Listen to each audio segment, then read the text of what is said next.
아멘. 오늘 이 아침 우리에게 주신 하나님의 말씀은 시편 117편 1절에서 118편 7절의 말씀입니다. 한 절씩 교독하시겠습니다. 너희 모든 나라들아 여호와를 찬양하며 너희 모든 백성들아 그를 찬송할지어다. 우리에게 향하신 여호와의 인자심이 크시고 여호와의 진실하심이 영원함이로다. 할렐루야. 여호와께 감사하라. 그는 선하시며 그의 인자심이 영원함이로다. 이제 이스라엘은 말하기를 그의 인자심이 영원하다 할지로다. 이제 아론의 집은 말하기를 그의 인자심이 영원하다 할지로다. 이제 여호와를 경외하는 자는 말하기를 그의 인자심이 영원하다 할지로다. 내가 고통 중에 여호와께 부르짖었더니 여호와께서 응답하시고 나를 넓은 곳에 세우셨도다. 여호와는 내 편이시라. 내가 두려워하지 아니하리니 사람이 내게 어찌할까. 여호와께서 내 편이 되사 나를 돕는 자들 중에 계시니 그러므로 나를 미워하는 자들에게 보응하시는 것을 내가 보리로다. 아멘.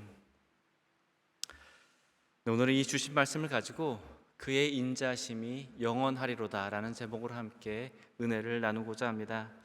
오늘 우리가 함께 읽은 본문은 두 편의 시편에 걸쳐 있습니다. 먼저 시편 117편은 우리 성경 중에 성경 전체에서 가장 짧은 장으로 두 절로 이루어져 있습니다. 하지만 그 안에 담긴 영적인 초청과 그 시야는 매우 광대합니다. 시인은 모든 나라와 백성을 향해서 여호와를 찬양하라고 선포를 합니다. 그리고 이어지는 118편은 그의 인자심이 영원하리로다 라는 고백이 4번이나 반복하며 시작이 됩니다.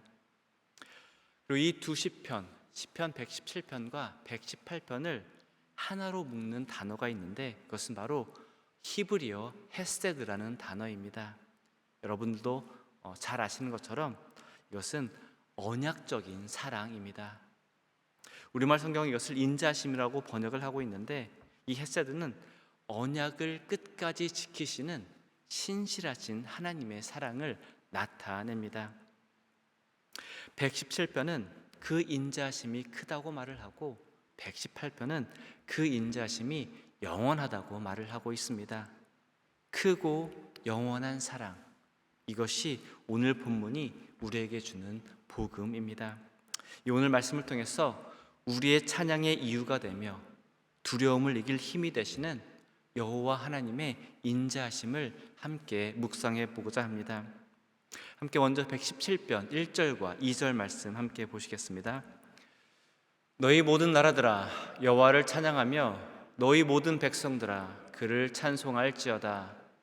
우리에게 향하신 여호와의 인자하심이 크시고 여호와의 진실하심이 영원함이로다. 할렐루야. 아멘. 여기서 시인은 이 찬양의 대상을 이스라엘이라는 특정 집단에 국한하지 않고 세상의 모든 나라와 백성으로 넓히고 있습니다. 구약의 시편에서 이미 하나님의 구원의 계획과 사랑은 온 인류를 향하고 있음을 우리에게 보여주고 있는 것입니다. 훗날 사도 바울도 로마서 15장 11절에서 이 구절을 인용하며 이방인들이 하나님을 찬양하게 될 날을 증언하였습니다. 하나님의 구원 계획은 처음부터 한 민족 안에만 머물지 않고 모든 나라와 또 모든 백성을 향해 열려 있었던 것입니다. 그렇다면 모든 백성이 하나님을 찬양해야 하는 이유가 무엇입니까? 2절은 그 이유를 이렇게 밝힙니다. 우리에게 향하신 여호와의 인자하심이 크시고 여호와의 진실하심이 영원함이로다. 여러분, 찬양의 이유는 우리의 형편에 있지 않습니다. 우리의 성취, 우리가 가진 조건에 달려있지도 않습니다. 우리가 하나님을 찬양하는 가장 근본적인 이유는 하나님의 인자하심과 그리고 하나님의 진실하심에 있습니다. 신앙생활에 있어서 이 진리를 붙드는 것이 아주 중요합니다. 만약 우리의 찬양이 우리의 상황, 우리의 형편에 근거한다면 형편이 달라질 때 우리의 찬양도 달라질 수밖에 없기 때문입니다.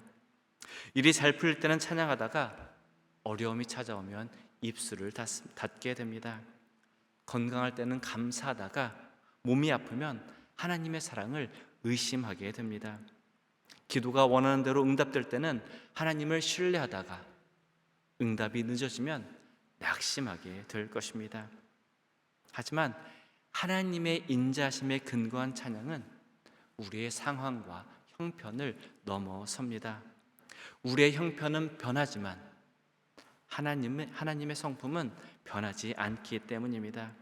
우리의 감정은 하루에도 수십 번 바뀌지만 하나님의 신실하심은 영원하기 때문입니다. 따라서 우리 성도의 찬양은 모든 일이 잘 되고 있기 때문에 드리는 노래가 아닙니다. 때로는 눈물 가운데서도 하나님은 여전히 선하시며 인자하신 분임을 고백하는 믿음의 노래입니다. 시편 118편은 이렇게 시작을 하고 있습니다. 여호와께 감사하라. 그는 선하시며 그의 인자하심이 영원함이로다. 그리고 이 고백이 여러 사람의 입술을 통해 나타나고 있습니다. 이스라엘이 말합니다. 그의 인자하심이 영원하다. 그리고 아론의 집도 말합니다. 그의 인자하심이 영원하다. 여호와를 경외하는 자들도 말합니다. 그의 인자하심이 영원하다. 이스라엘은 하나님의 백성 전체를 가리킵니다. 아론의 집은 성전에서 섬기는 제사장 공동체를 가리킵니다. 그리고 여호와를 경외하는 자들은 이스라엘 백성뿐만 아니라 이방인이었으나 하나님을 경외하여 그 앞에 나온 사람들까지 포함하는 표현입니다. 여기서 우리가 주목해야 할 사실이 있습니다. 이 세 무리는 서로가 서 있는 자리가 다 달랐습니다. 백성이 있고 그 백성을 위해 제사를 드리는 제사장이 있었습니다. 그리고 본래 언약 밖에 있다가 부르심을 받아 안으로 들어온 사람들이 있습니다. 신분도 다르고 역할도 다르고 하나님 앞에 이르기까지 걸어온 길도 다 달랐습니다. 하지만 시편 기자는 이들의 입에서 서로 다른 고백을 이끌어내지 않았습니다. 세 물이 모두 똑같은 한마디를 반복합니다. 그의 인자하심이 영원하다. 왜 그렇습니까? 이들을 하나로 묶는 것은 그들의 자리, 그들의 형편이 아니라 하나님이시기 때문입니다. 각자의 처지는 다르지만 그 처지를 감싸고 있는 하나님의 인자하심은 하나이기 때문입니다. 여러분, 예배가 바로 이런 자리입니다. 우리는 서로 다른 형편을 안고 예배의 자리로 나아옵니다. 어떤 분은 감사할 일을 가득 품은 채로 나오지만 어떤 분은 무거운 마음을 안고 나올 수가 있습니다. 어떤 분은 기도의 응답을 경험하고 나오지만 또 어떤 분은 아직 응답되지 않은 그 기도 제목을 품고 예배의 자리로 나오기도 합니다. 이처럼 우리의 형편은 서로 다릅니다. 하지만 우리가 바라보는 하나님은 한 분이십니다. 그래서 상황이 다르고 형편이 달라도 우리는 여전히 같은 고백을 드릴 수가 있는 것입니다. 하나님의 인자하심은 영원합니다. 그리고 바로 이것이 우리가 함께 모여 예배해야 하는 이유입니다. 때로 내가 힘이 없어서 큰 소리로 찬양하지 못할 때가 있습니다. 마음이 지쳐서 한마디의 고백조차 어려울 때도 있습니다. 그때 옆에 있는 믿음의 자매, 믿음의 형제 자매가 그 고백을 이어줍니다. 내가 흔들릴 때 공동체가 내 신앙을 붙잡아 줄 수가 있습니다. 내가 하나님의 선하심을 보지 못할 때 믿음의 형제 자매가 하나님의 선하심을 노래해 줍니다. 이 시편 118편에 세 무리가 서로의 고백을 이어받았던 것처럼 우리의 믿음의 고백도 공동체 안에서 끊어지지 않고 이어집니다. 그래서 우리는 함께 예배해야 합니다. 함께 찬양하고 함께 기도하며 함께 하나님의 인자하심을 선포해야 하는 줄 믿습니다. 함께 118편 5절 함께 보시겠습니다. 내가 고통 중에 여호와께 부르짖었더니 여호와께서 응답하시고 나를 넓은 곳에 세우셨도다. 아멘. 여러분, 이 구절은 히브리어 원문으로 보면 그 의미가 더욱 선명하게 드러납니다. 여기서 고통이라고 번역된 히브리어 단어는 메차르라는 단어입니다. 이 단어는 본래 좁은 곳을 뜻합니다. 사방이 꽉 막혀서 조여오는 자리, 몸을 돌릴 공간조차 없는 자리, 앞으로도 옆으로도 움직일 수 없는 막힌 공간을 가리키는 말이 바로 이 메차르라는 단어입니다. 반면 넓은 곳이라고 번역된 단어는 메르하브입니다. 트인 곳, 광활한 곳, 사방으로 걸어나갈 수 있는 자유로운 공간을 뜻하고 있습니다. 그래서 이 말씀은 이렇게도 읽을 수가 있습니다. 내가 좁은 곳에서 여호와께 부르짖었더니 여호와께서 응답하시고 나를 넓은 곳에 세우셨습니다. 지금 이 시편 기자는 자신의 고통을 감정의 언어가 아니라 공간의 언어로 표현을 하고 있습니다. 왜 그럴까요? 고통은 사람을 좁게 만들기 때문입니다. 부끄러운 이야기지만 제가 지난주 목요일부터 치통 때문에 고생을 하고 있습니다. 원래는 지난주 토요일 날 치과 예약을 했었는데 의사 선생님이 갑자기 몸이 아파서 예약이 갑자기 취소가 되었습니다. 그래서 통증이 너무 심해서 될 수 있으면 빨리 볼 수 있으면 좋겠는데 어떻게 안 되겠냐고 했니 주일 오전에 오면 진료를 해주겠다고 하셨습니다. 하지만 주일은 예배가 있어서 안 됐고 또 어제는 저희 MEM 성도 가정분 중에 장례식이 있어서 샌디에고를 다녀오느라 어쩔 수 없이 오늘로 예약을 했습니다. 그래서 며칠 동안을 진통제를 거의 3시간 간격으로 돌려가며 먹고 있는데 제 온몸의 신경이 여기에만 가 있는 거예요. 그래서 제가 치과 가는 거를 제일 무서워하는데 지금은 1분 1초라도 빨리 치과에 가고 싶은 게 지금 제 마음입니다. 여러분, 이게 고통이 우리에게 하는 일 같습니다. 고통은 우리에게 선택의 여지를 빼앗아가 버립니다. 어려움이 찾아오면 선택지가 줄어들고 시야가 좁아집니다. 앞을 보아도 벽이고 옆을 보아도 벽처럼 느껴집니다. 내일을 생각할 여유가 사라지고 오늘 하루를 견디는 일에만 온 힘을 쏟게 됩니다. 우리가 숨이 막힌다라는 표현을 쓸 때가 있습니다. 그것은 단지 호흡의 문제가 아닙니다. 마음에 쉴 공간이 없고 어디로 가야 할지 알 수 없을 때 우리는 그 답답함을 그렇게 표현하는 것입니다. 여기서 시편 기자가 말하는 메차르, 곧 좁은 곳이 바로 그런 자리였습니다. 오늘 이 자리에도 좁은 곳에 갇혀 계신 분이 있을 수 있습니다. 그 좁음이 건강의 문제일 수 있습니다. 가정의 문제일 수 있습니다. 자녀의 문제나 생계의 문제일 수도 있습니다. 사람들에게 쉽게 말하지 못하는 마음의 상처일 수도 있고 아무리 생각해도 해결책이 도저히 보이지 않는 상황일 수도 있습니다. 그리고 그 좁은 곳에서는 우리가 할 수 있는 일이 많지 않습니다.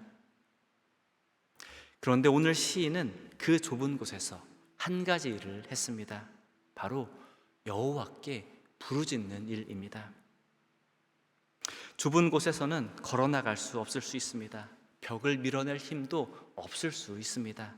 하지만 부르짖을 수는 있습니다. 몸은 갇혀 있어도 기도는 갇히지 않습니다. 사방이 막혀 있어도 우리의 부르짖음은 하나님께 올라갑니다. 그리고 그 소리를 들으시는 하나님이 계십니다. 성경은 이렇게 말을 합니다. 여호와께서 응답하시고 나를 넓은 곳에 세우셨도다. 여러분, 하나님께서 하신 일을 주목해 보시길 바랍니다. 하나님은 그 좁은 공간을 조금 넓혀주시는 데서 멈추지 않았습니다. 그래, 내가 숨통이라도 트게 해줄게. 그 막힌 공간에 작은 창문을 놔주신 것이 아닙니다. 하나님은 이 시인을 그 좁은 곳에서, 그 자리에서 이끌어내어서 넓은 곳에 세우셨습니다. 물론 하나님의 응답은 언제나 우리가 기대한 시간과 방법으로 오지는 않습니다. 하지만 하나님은 우리의 생각보다 훨씬 더 깊고 넓은 길을 알고 계십니다. 때로는 상황을 바꾸시고, 때로는 우리를 바꾸시며, 때로는 전혀 예상하지 못한 길을 열어주십니다. 그러므로 좁은 곳에 있다고 해서 포기하지 마시길 바랍니다. 좁은 곳에서도 우리가 할 수 있는 일이 있습니다. 바로 우리 하나님을 향해 부르짖는 것입니다.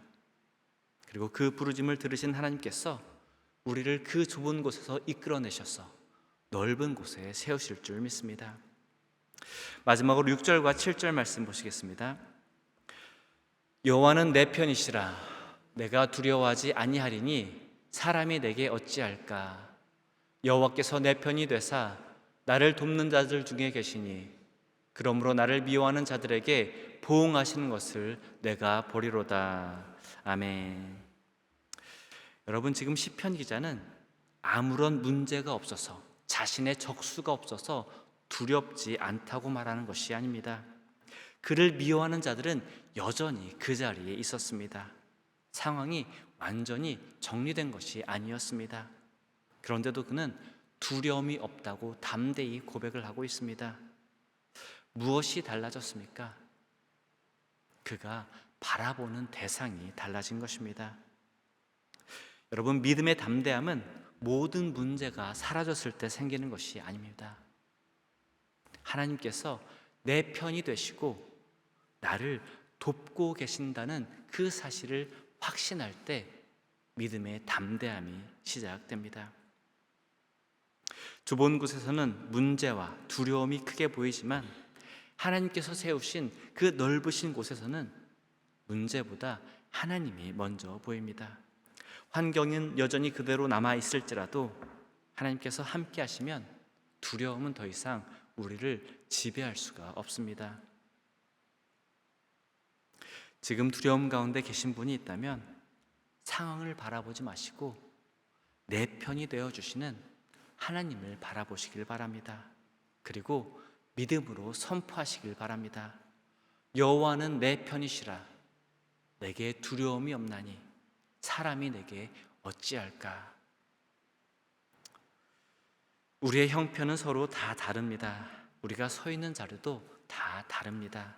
하지만 그 모든 자리에서 우리를 붙드시는 하나님은 한 분이십니다. 그리고 그 하나님의 인자하심은 크고 영원하십니다. 이 사실을 날마다 믿음으로 고백하며 어떤 상황 속에서도 우리 편이 되어주시는 하나님 아버지를 의지하며 담대히 살아가는 저와 여러분이 되시길 주님의 이름으로 간절히 축원합니다. 함께 기도하시겠습니다.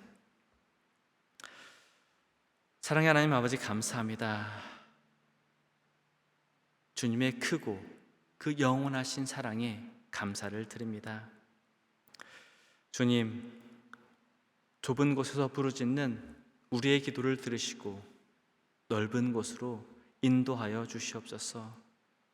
눈앞의 문제보다 크신 하나님을 바라보게 하시고 여호와는 내 편이시라 믿음으로 고백하게 하여 주시옵소서. 그리하여 어떤 형편에서도 두려움에 눌리지 않고 주님의 도우심을 의지하며 담대히 세상에서 승리하는 삶을 살아가는 귀하고 복된 저희들이 되게 하여 주시옵소서. 감사드리며 이 모든 말씀 우리 주 예수 그리스도의 이름으로 기도드렸습니다. 아멘. 하늘에 계신 우리 아버지여, 이름이 거룩히 여김을 받으시오며 나라가 임하시오며 뜻이 하늘에 이루어진 것 같이 땅에서도 이루어지이다. 오늘 우리에게 일용할 양식을 주시옵고 우리가 우리에게 죄 지은 자를 사하여 준 것 같이 우리 죄를 사하여 주시옵고 우리를 시험에 들게 하지 마시옵고 다만 악에서 구하시옵소서. 나라와 권세와 영광이 아버지께 영원히 있사옵나이다. 아멘. 이 시간 함께 기도 제목을 놓고 한 마음으로 기도하기를 원합니다. 먼저 우리 다음 세대의 믿음과 성장을 위하여 기도하기를 원합니다. 그리고 윌셔교회의 모든 가정이 사랑과 믿음 위에 하나님 보시기에 아름다운 가정으로 바로 세워지도록 위해서 기도하기를 원합니다. 그리고 육신의 질병으로 인해 또 마음이 연약한 분들을 위해서 하나님께서 그분들에게 치유의 손길로 그분들을 어루만지시기를 위해서 함께 기도하시겠습니다.